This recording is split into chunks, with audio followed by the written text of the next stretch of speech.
Fee title to the land occupied by Indians when the colonists arrived became vested in the sovereign.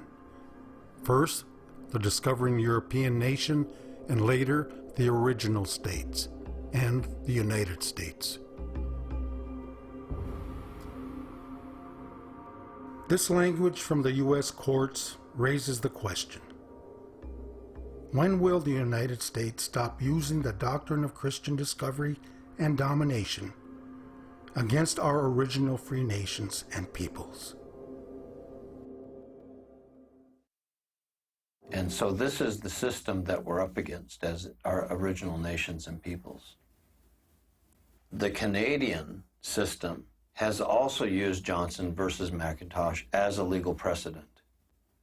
And the entire history of the papal bulls, of the charters of England, the charters of France, and all the rest of it applies directly to the context of Canada and forms the context for the Idle No More movement that's going on right now, and all of the issues that are pertaining to the First Nations and the original nations and peoples of that part of Great Turtle Island.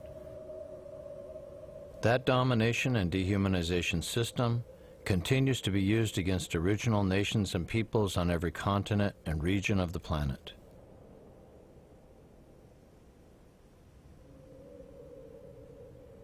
There's a book I have here, The Caribbean as Columbus Saw It, by Rear Admiral Samuel Eliot Morrison and Who was an admirer of Columbus, yeah. Yes, and Mauricio Obregon. And there's an interesting section in here. It's talking about Columbus arriving at the first, in what they named San Salvador, the island of Guanahani. And so the authors give this account, and it says that Columbus drew his sword and pointed it toward heaven, cried out, quote, "I hereby take possession of this island, to which I give the name San Salvador in the name of the king and queen, my mighty sovereigns." It's a liturgical ceremony. It's a liturgical ceremony, which means a religious. Yeah, it is.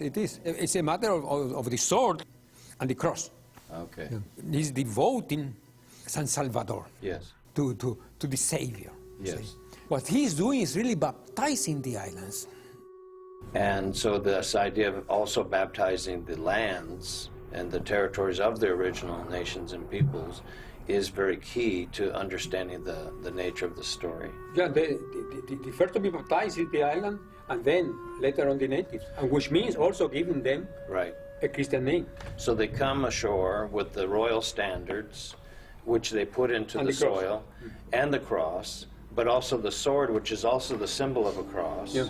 with the handle and so forth, and the blade. And then the way in which they proceed is to lay claim or to say they have taken possession.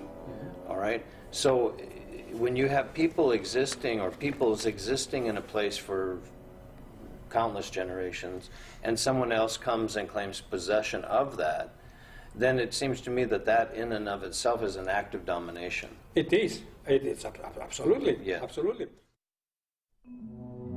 Nullus, unbaptized nations and peoples,